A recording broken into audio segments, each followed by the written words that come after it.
Hace unos días simulábamos el control del brillo de un LED con una técnica que se llama PWM, que significa modulación de ancho de pulsos. También hablamos de que esta técnica se puede usar para el control de velocidad de motores. Vimos que funcionaba porque vimos que cambiaba el brillo, vimos también la corriente que circulaba por ese LED, colocando un amperímetro en serie con él, pero puede que no entendiéramos muy bien por qué funcionaba. Lo que vamos a hacer ahora es intentar entenderla un poco mejor viendo la forma de onda que se genera realmente en ese pin de Arduino y utilizarla también para modificar la velocidad de un motor de continua. Partimos de nuestro proyecto, por ejemplo lo llamamos control brillo LED, pulsamos aquí las herramientas y damos a duplicar, con lo que se nos genera un proyecto idéntico pero con otro nombre. Aquí tenemos la copia del proyecto. Lo primero que cambiamos el nombre pulsando en el nombre del proyecto. Vamos a poner, por ejemplo, PWM, que es como se llama la técnica, de sus siglas en inglés. Y lo primero que vamos a hacer es simplificar un poco más el circuito. Estas resistencias, en este caso son marrón, negro, naranja, son de 10 kiloohmios. Hablamos el otro día que son resistencias que se denominan pull-ups. Son resistencias de tirar hacia arriba, de cuando nadie pulsa en este pulsador. Como no ocurre aquí nada en este pin, alguien le tiene que decir qué tensión tiene, porque si no esto sería alta impedancia, no sería ni 0 voltios ni 5 voltios. Pues al liberar, esta resistencia tira hacia arriba y la lleva a 5 voltios. Estas resistencias en general hay que ponerlas en todos los circuitos, pero en Arduino hay pull-ups internos que se pueden habilitar por software, y eso nos ahorra pues poner dos resistencias, que aunque no cuestan nada, pero sí que nos ahorramos posibilidades de que haya errores y problemas. ¿Qué hacemos para que esto funcione? Porque ahora mismo no funciona así. Entramos en el código y donde declaramos las entradas, aquí donde decimos que estos dos pines son de entradas, el de que hemos llamado subir y bajar, que son en este caso las entradas 6 y 7, le añadimos pull up, de esta manera. Se puede ver un poco su uso en los ejemplos del IDE de Arduino. Vemos que sigue funcionando todo. Vemos aquí que hay una corriente en promedio de 9 mA. Si vamos pulsando, vemos que se incrementa. Muy bien, ya funciona todo esto. Vamos a hacer varias cosas. Primero vamos a reducir un poco este retardo para que podamos pulsar más rápido las teclas, solo para hacer la simulación. Y lo que vamos a hacer es eliminar este multímetro que está en modo amperímetro. Lo borramos, volvemos a colocar esta resistencia en su sitio, conectada al cátodo, entre cátodo y masa. Y ahora lo que colocamos es un osciloscopio. Empezamos a teclear osciloscopio para buscar y lo tenemos aquí. Bueno, un osciloscopio es algo que nos sirve para ver la forma de onda. Cuando tenemos una señal periódica o una señal que podemos visualizar que no es continua, podemos ver un poco qué pinta tiene aquí. Si colocamos un cable de cualquier color y aquí por ejemplo a masa, al pulsar el osciloscopio nos dice que el tiempo por división, o sea el tiempo que hay en cada cuadro en horizontal, en el eje X, es 10 milisegundos. Claro, tenemos que saber de antemano qué esperamos ver.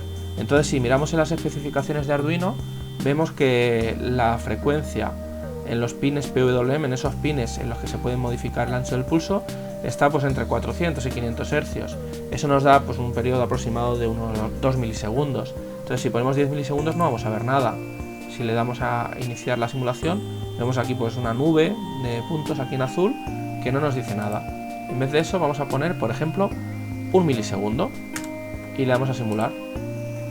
Y ya vemos que sí, vemos aquí una onda cuadrada que está más o menos la mitad del tiempo arriba, más o menos la mitad del tiempo abajo. Si todavía bajamos un poquito más, hasta 0,5 milisegundos, vemos esa forma de onda con un poco más de detalle. Vamos a pulsar el botón de subir el brillo. Antes veíamos que la corriente promedio subía y ahora lo que vemos es que está más tiempo este pin a nivel alto, en 5 voltios, que a nivel bajo. Y cuando bajo, con el botón de bajar, lo que vemos es justo lo contrario. Vemos que pasa a estar menos tiempo arriba que abajo, hasta que llega incluso a desaparecer si llegamos al mínimo. Aquí ha desaparecido. Si le damos aquí, más o menos ahí tenemos un valor de brillo bajo. Bien, el periodo es el tiempo que tarda esta forma de onda, que es periódica porque es repetitiva, en repetirse, ¿no? En este caso son 4 cuadros. Por ejemplo, vemos aquí en un momento en el que sube a la mitad de la pantalla, hasta que vuelve a subir, hay 4 divisiones, 4 cuadros. Como en cada división hay 0,5 milisegundos, hay 2 milisegundos de periodo. Entonces la frecuencia sería la inversa, sería 1 entre 0,002, o si lo queremos simplificar, 1000 entre 2, o sea, unos 500 hercios. Muy bien, pues así es como funciona el PWM o modulación de ancho de pulsos. ¿Qué ocurre? Que esto también se puede utilizar para modificar la velocidad de los motores, porque en principio un motor de continua, si queremos cambiar su velocidad, habría que cambiar la tensión. Y claro, con una placa de Arduino o con cualquier otra placa, es muy difícil cambiar esa tensión de alimentación. Vamos a hacerlo, lo que vamos a hacer es, quitamos este LED, esta resistencia la vamos a dejar, porque nos va a hacer falta una resistencia. Pero dejamos otro valor, por ejemplo 330 ohmios. Vamos a colocar un transistor NPN, lo buscamos, está por aquí, porque necesitamos, ahora veremos por qué, un transistor, además del motor. Los componentes que necesitamos extra son, bueno, esta resistencia, que ya la teníamos, este transistor y un motor. Aquí en el buscador empezamos a poner motor y vemos que aparece motor de cese y motor de continua. Muy bien, lo colocamos donde sea, aquí. ¿Qué ocurre? Que este motor consume, bueno, depende del tipo de motor, pero un motor de continua pequeñito puede consumir 100, 200, 300, 500 miliamperios. Y Arduino solamente puede entregar unos 20, 25 miliamperios, poco más, en cada pin. Entonces podemos utilizar un transistor para generar esa corriente extra que necesitamos. ¿Qué podemos hacer? Por ejemplo, colocamos aquí el transistor en esta resistencia de 330 ohmios. En la base del transistor colocamos la resistencia y en el otro extremo el pin, de manera que la corriente saldrá por aquí, una corriente pequeña entra por la base. Cuando aquí genere 5 voltios, el transistor entrará en saturación y conducirá entre colector y emisor, o sea, funcionará como un interruptor y ese interruptor se cerrará. En cambio, cuando aquí ponga un 0 no circulará corriente y este interruptor se abrirá. ¿Qué vamos a hacer? Bueno, quitamos este cable primero, que no nos hace falta. El emisor lo ponemos a masa también, por ejemplo aquí tenemos un punto de masa, pero bueno, aquí en color negro.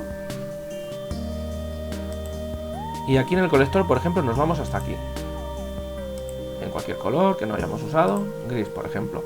Y aquí colocamos un hilo a positivo, en color rojo. Vamos a simularlo a ver qué ocurre. Bueno, primero vamos a colocar aquí el osciloscopio. Aquí lo que pasa es que, claro, no llega, ¿no? Lo vamos a colocar, a ver, el motor un poquito más arriba, que tengamos sitio. Y de aquí a aquí, pues un cable, por ejemplo. De otro color que no hayamos usado, por ejemplo el amarillo. Le damos a iniciar simulación y vemos que el motor está girando, en este caso a 4000 y pico revoluciones, nos dice el simulador, 4700, 4600, depende del momento. Eso depende de la tensión continua, pero como no hay una tensión continua, sino que hay algo que va cambiando entre 0 y 5 voltios, pues depende de el tiempo que esté arriba frente al tiempo que está abajo. Si este tiempo fuera muy lento, si esta frecuencia fuera muy baja, veríamos cómo se enciende, arranca el motor y se para, arranca y para. O antes, cuando teníamos un LED, veríamos que se enciende y se apaga. Pero cuando la frecuencia es relativamente alta, no vemos eso, sino que vemos un promedio de brillo con un LED o un promedio de velocidad. Vamos a ver si es verdad. Yo ahora le doy al pulsador de la derecha y vemos cómo la velocidad está subiendo. Vemos esta velocidad, 7000, 8000 revoluciones. ¿Por qué vemos lo contrario de lo que esperamos? Pues porque estamos viendo el terminal negativo del motor, porque el positivo está conectado aquí. Es como si estuviéramos viendo esto al revés, a la inversa. Entonces está más tiempo abajo que arriba, significa que gira más rápido, que tiene alimentación durante más tiempo. Hasta llegar al máximo, que en este caso pues nos da unas 9000 y pico revoluciones, estando al máximo. Si ahora bajamos con el pulsador de bajar, vemos cómo va cambiando la forma de onda y vemos cómo el motor gira cada vez más despacio.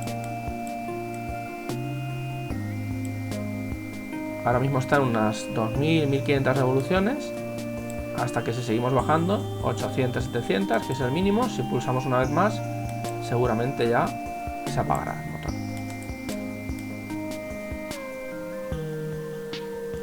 Aquí se ha apagado. Aquí ya no hay nada, no hay tensión. Vamos a arrancarlo un poco. 2000 revoluciones.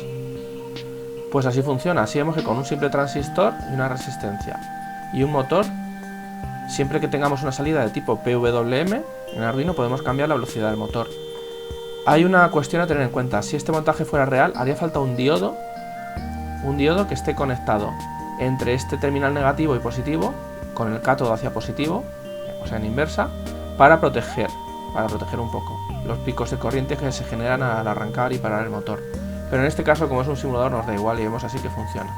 Y esta es la técnica de modulación de ancho de pulsos, que se usa tanto para cambiar velocidad de motores de continuo como cambiar brillo en un LED y otros parámetros en circuitos.